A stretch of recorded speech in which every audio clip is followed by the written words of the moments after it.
Jake Morrison walked into the white room feeling nervous. The alien medical scanner looked like nothing he had ever seen before. It was tall, silver, and covered in blinking lights that changed colors every few seconds. Strange symbols moved across its surface like living words. The war with the Kethtar Empire had ended 6 months ago. Now humanity was trying to join something called the Galactic Council. It was like a big club for different alien species across the galaxy. But first, humans had to pass various tests. This medical scan was supposed to be the easy part. Dr. Lisa Carter stood beside him, holding her electronic tablet. She was the team's doctor and scientist who studied alien life. "Don't worry, Jake," she said with a smile. "It's just like getting an X-ray at the hospital. The aliens want to understand how human bodies work." The alien operating the scanner was called Vexthor. He looked like he was made of living crystal. His body was tall and thin, and light moved through him like water. When he spoke, his voice sounded like music boxes playing together. "Please remove your upper clothing," Vexthor said in perfect English. "The scanner needs to see your skin clearly." Jake took off his military uniform shirt. 20 years of fighting had left marks all over his body. There were burn scars from plasma weapons on his chest. Shrapnel wounds dotted his arms like small craters. 3 long cuts ran across his right shoulder where a Kethtar warrior had clawed him during the final battle above Earth. He had never been ashamed of these scars. Each one told a story of survival. Each mark meant he had lived through something that should have killed him. The scanner began to hum. A blue light started at Jake's feet and slowly moved up his body. It felt warm, like standing in sunlight. The light seemed to look inside him, seeing things that normal eyes could not see. Everything was going fine until the light reached his shoulder scars. Suddenly, the scanner's peaceful humming turned into a harsh scream. Red lights flashed everywhere. The machine shook like it was having a seizure. Strange alien words appeared on screens all around the room, blinking faster and faster. Vexthor jumped backward so quickly that he hit the wall. His crystal body was shaking, and the light inside him turned from blue to bright red. "Impossible," he whispered. His musical voice now sounded like broken glass. "What's wrong?" Dr. Carter asked, rushing to look at the scanner's displays. More aliens rushed into the room. There was Zikra, who looked like a giant insect with golden wings. There was Morden, an old creature whose skin looked like tree bark. They all stared at the scanner's readings with wide eyes. "The machine is reading combat trauma," Vexthor said, his voice full of fear. "But these patterns match wounds from creatures that have been gone for thousands of years. These scars show contact with the Devourers." "The what?" Jake asked, looking down at his shoulder. "They were just claw marks. Nothing special about them. The Devourers were the ancient enemy," Zikra explained, her bug-like eyes focusing on Jake. "They consumed entire star systems before the Great Coalition drove them into the dark spaces between galaxies. That was 3,000 years ago. Nothing has seen them since." Dr. Carter was taking pictures of the scanner displays with her tablet. "These thermal readings," she said, pointing at the screen. "They show exposure to quantum fire." "What is that?" Old Morden stepped forward. His voice was deep and slow, like distant thunder. "Quantum fire is a weapon that bends reality itself. Only the architects ever used such power during the God Wars. No living being should be able to survive contact with it." Jake looked at the burn scars on his chest. He remembered getting them during the Battle of Europa. Human soldiers had called the enemy shadows because they moved through space without ships. Their weapons had been unlike anything humans had seen before. They fired beams of darkness that seemed to eat light itself. "I got these fighting something we called shadows," Jake said. "They moved strangely. Our normal weapons barely hurt them, but our plasma guns seemed to work better than expected." The room became very quiet. All the aliens stared at Jake like he had just said something impossible. "You fought the shadow spawn and lived," Vexthor whispered. "How many battles?" "Maybe a dozen major fights over 5 years," Jake answered. "Europa, Mars Defense, the final battle at Earth. Lost a lot of good people in those fights." Zikra's wings started buzzing nervously. "Show us the records of these battles." "Show us everything." Dr. Carter was already connecting her tablet to the room's computer system. "I have all the military files right here. Video footage, weapon readings, casualty reports." As the battle videos played on the room's main screen, the aliens watched in stunned silence. They saw human soldiers fighting creatures that moved like living darkness. They saw plasma beams cutting through enemies that seemed to be made of hungry void. They saw Jake leading charges against things that should have driven any sane creature to madness. "This is not possible," Morden said slowly.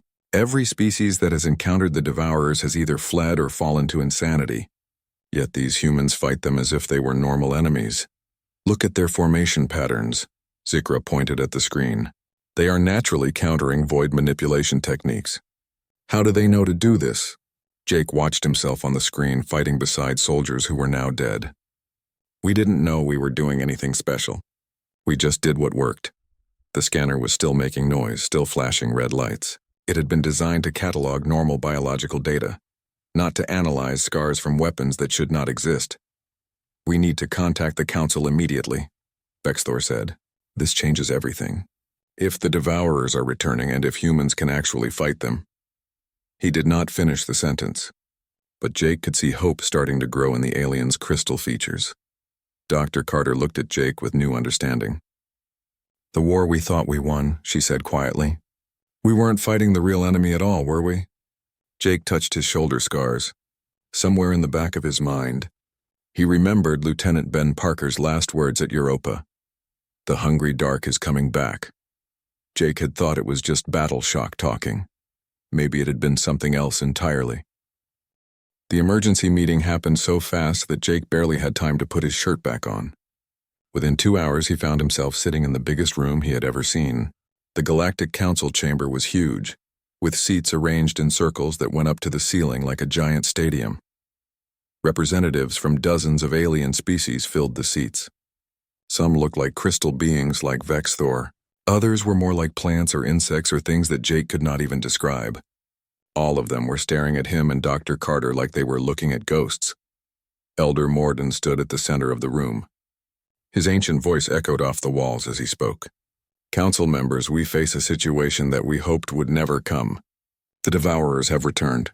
A wave of fear passed through the chamber. Jake heard strange sounds that he guessed were aliens gasping or crying out in their own languages. Some of the plant-like beings actually changed colors, turning from green to dark purple.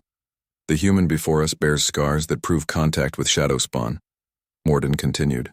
"His species has been fighting servants of the ancient enemy for several of their years, and somehow they have been winning." A holographic display appeared above the chamber. It showed a map of the galaxy with red zones marking destroyed star systems. There were hundreds of them, maybe thousands. Each red dot represented billions of lives lost to something called the Devourers.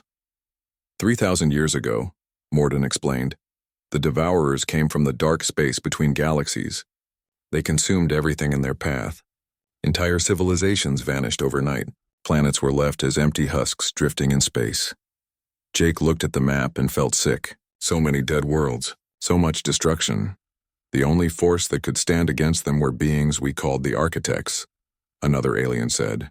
This one looked like a floating jellyfish made of light. They possessed power beyond our understanding. They could reshape reality itself, but even the Architects could not destroy the Devourers completely.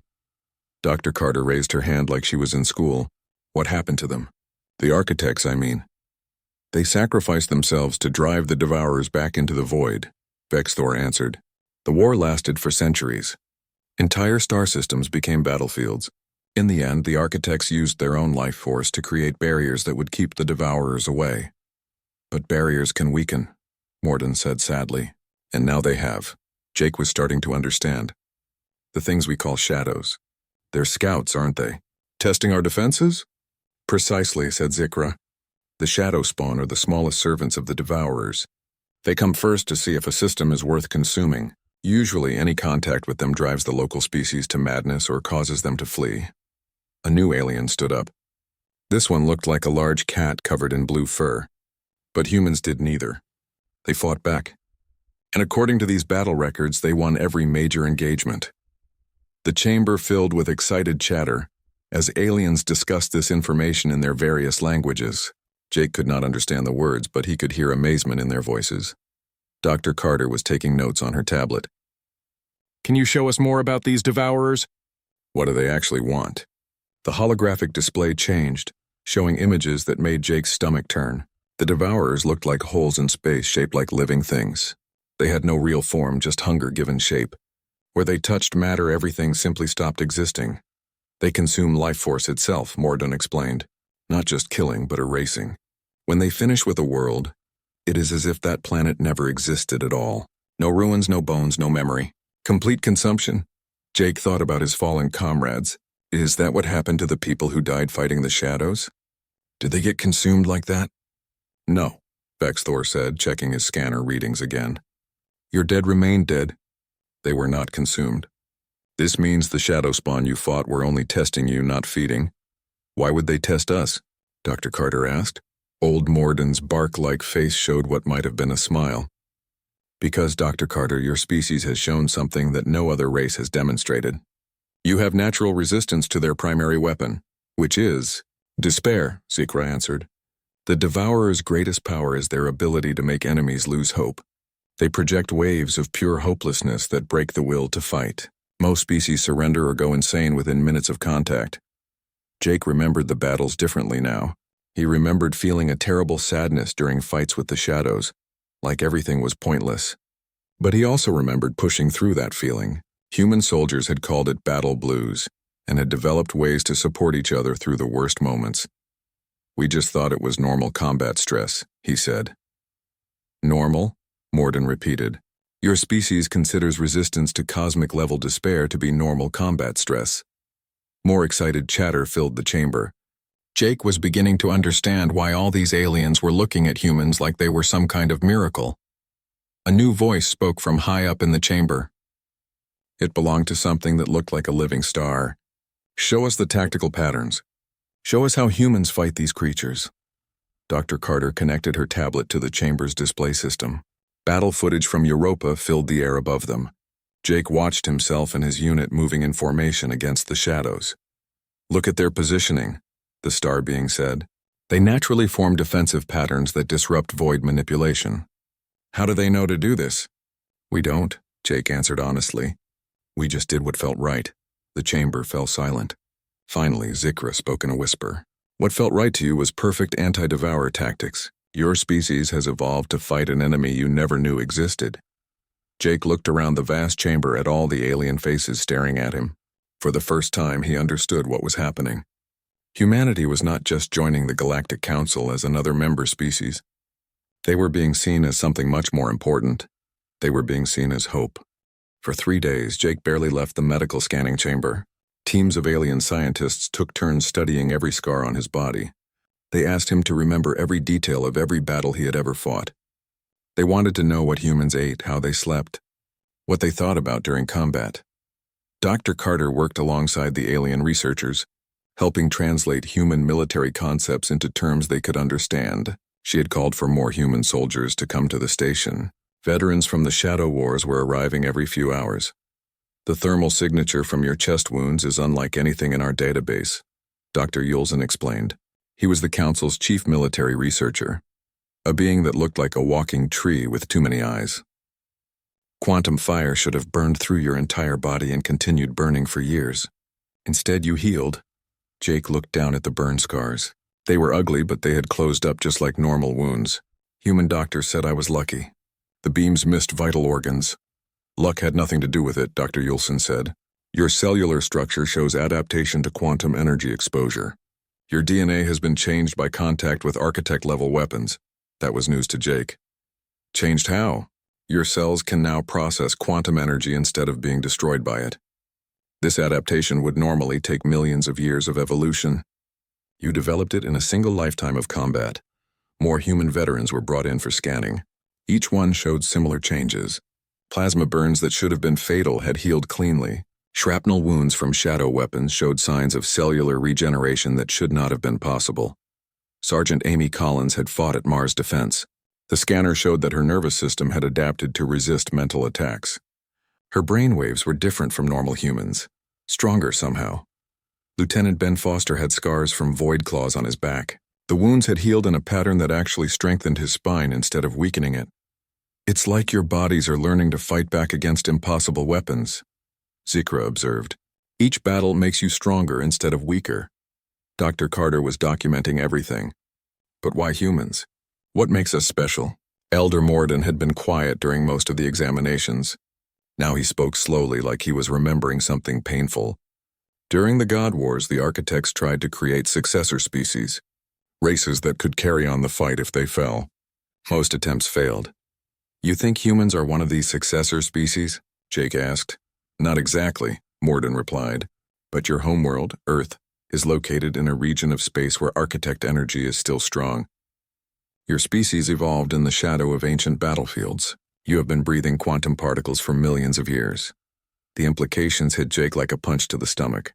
Humanity's entire evolutionary history had been shaped by an ancient war they knew nothing about. Every human trait that made them good soldiers might have been developed to fight enemies their ancestors had never seen. There's something else, Dr. Yulson said, pulling up new scanner data. Captain Morrison, during the Battle of Europa, did you have any unusual experiences? Moments that seemed impossible or dreamlike? Jake hesitated. There had been something, but he had convinced himself it was battle shock. During the worst part of the fighting, when we were surrounded, I thought I saw something. A figure made of light standing beside me. The chamber became very quiet. Describe this figure, Morden said urgently.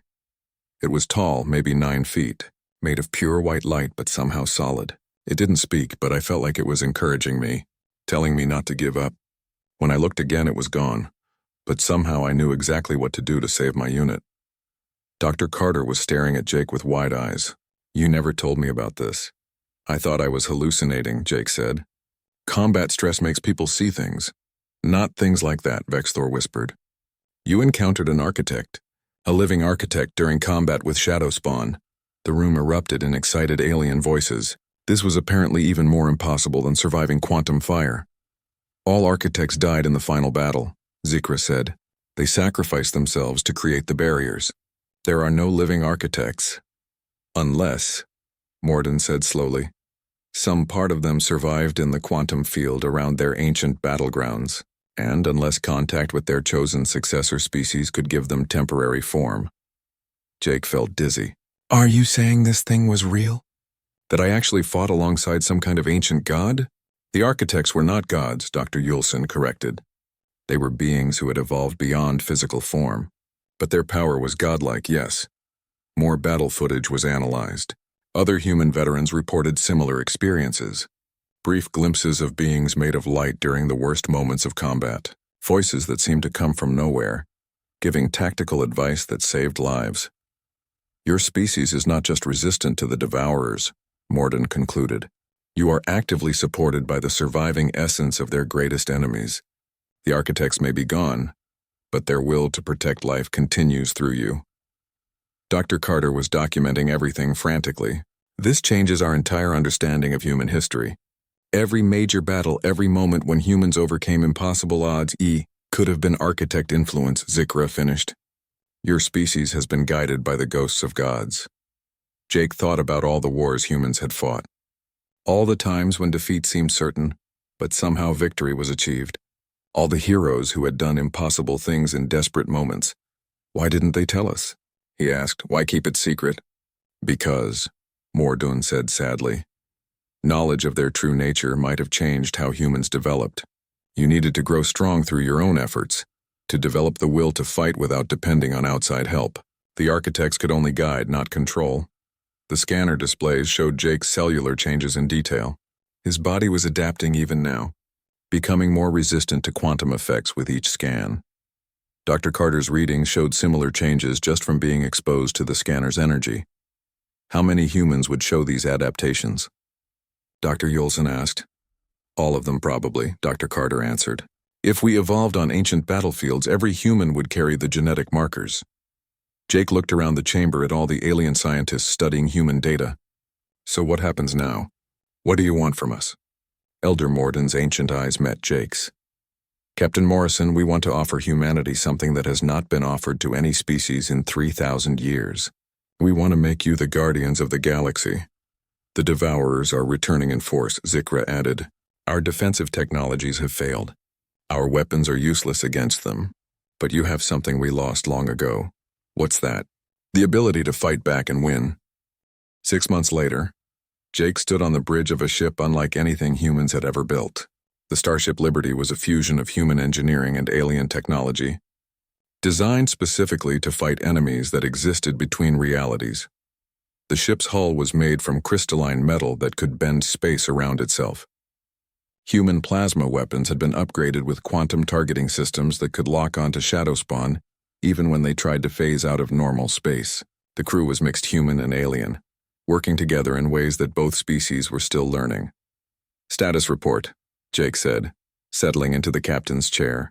The promotion had come with humanity's new role as defenders of the galaxy. Captain Morrison commanded the first ship in Earth's expanded fleet. Long-range sensors show multiple shadow incursions in the threshold sector, reported Navigation Officer Amy Collins. She had volunteered for the new fleet after her experiences at Mars Defense. "Looks like a major probe force." Dr. Carter worked at the science station alongside Vexthor. The crystal being had requested assignment to the Liberty, saying he wanted to study human combat psychology in action. "Quantum signatures suggest at least 50 shadow spawn, possibly more." Jake nodded. The enemy was testing their new defenses again. Over the past months, shadow attacks had increased across the galaxy. Small probes at first, then larger force concentrations. The Devourers were definitely coming back. "How long until we reach the combat zone?" Jake asked.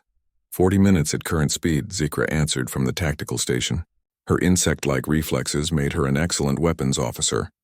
"The alien colonies in that sector have already evacuated to safe distance." The bridge was quiet except for the hum of advanced engines. Jake used the time to review the tactical data. 50 shadow spawn was the largest force they had encountered since the new fleet launched. It would be a real test of their combined capabilities. "Captain," Dr. Carter said, looking up from her readings, "I'm detecting something unusual.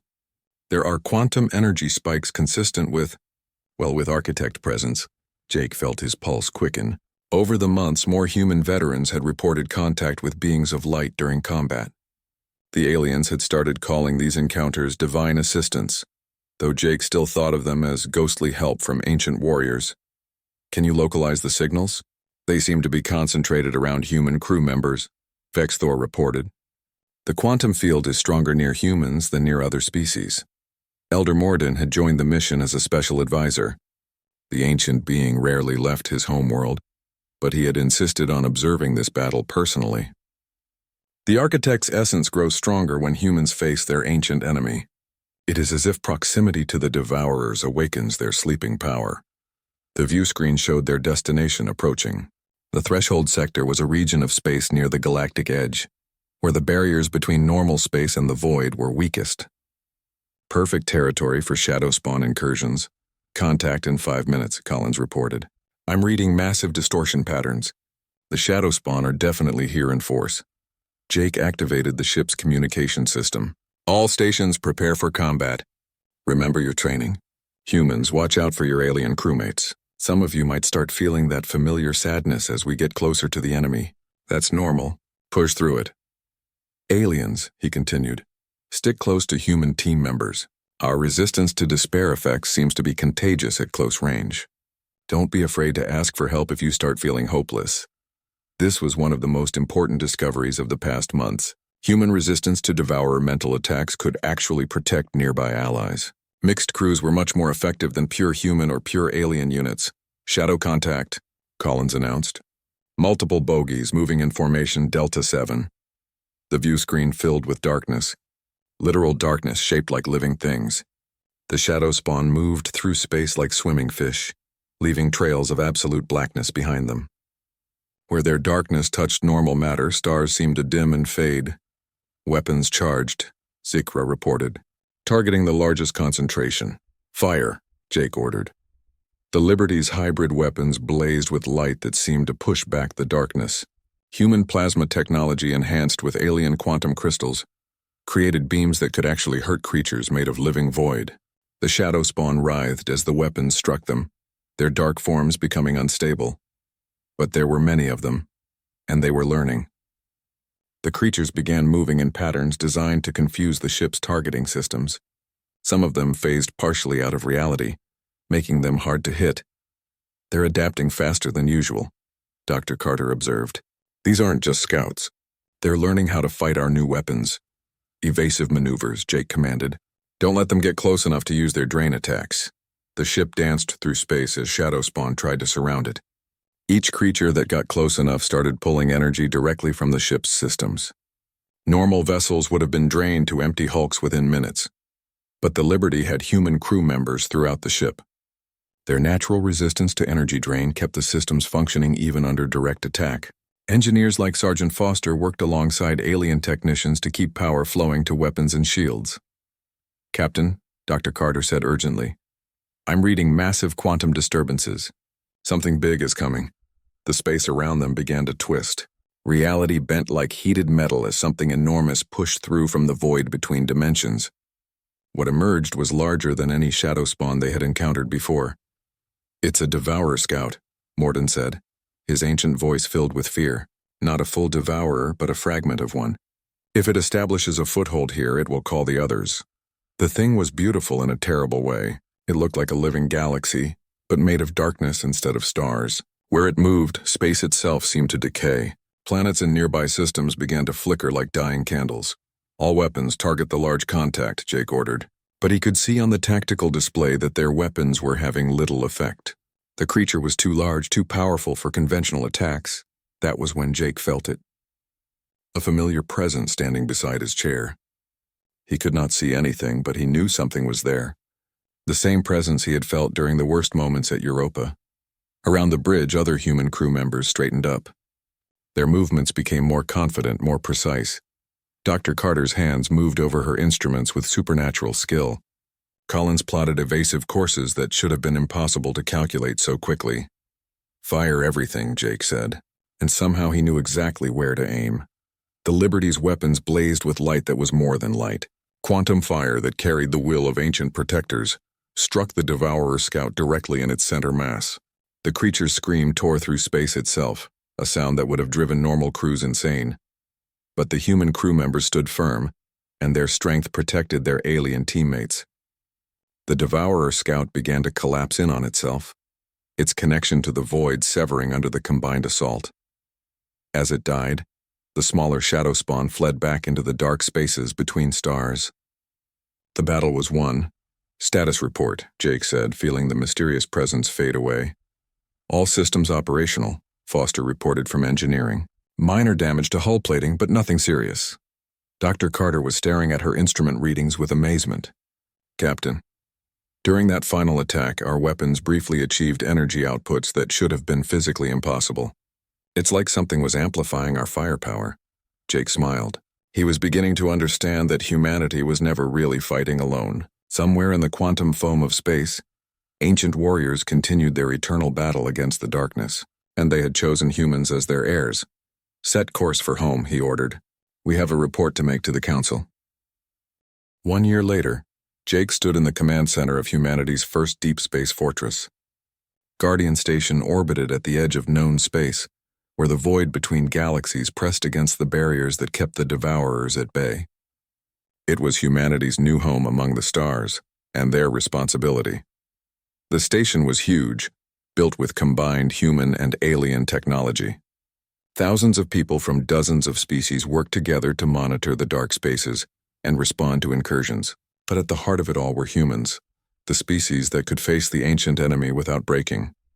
"Morning briefing," announced Commander Lisa Carter, who now served as the station's chief science officer. She had discovered her calling in studying the quantum effects that seemed to follow human combat units.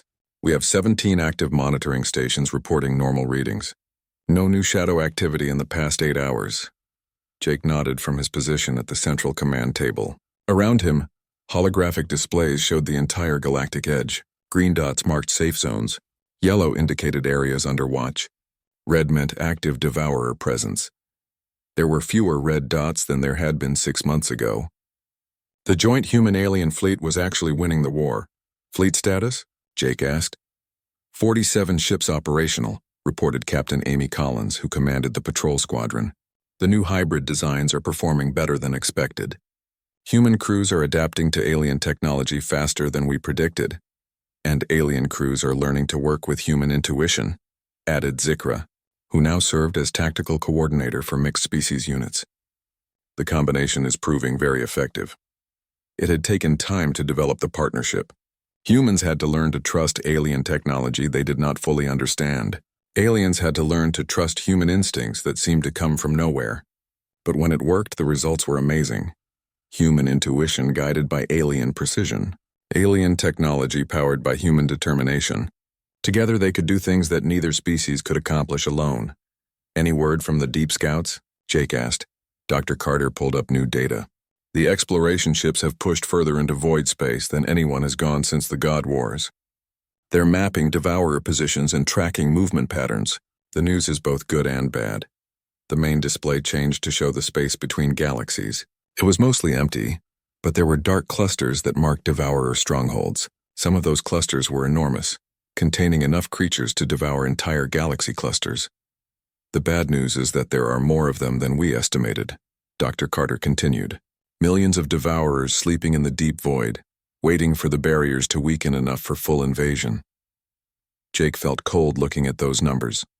Even with their new abilities, humans were still just one species. How could they stand against millions of cosmic predators? But the good news, Dr. Carter said with a smile, is that they're still sleeping, and our presence seems to be strengthening the barriers instead of weakening them. Elder Morden had remained on the station as humanity's link to the old knowledge. The ancient being rarely showed emotion, but now he seemed pleased. The architect's barriers were powered by will and determination. Every successful battle against the devourers makes those barriers stronger.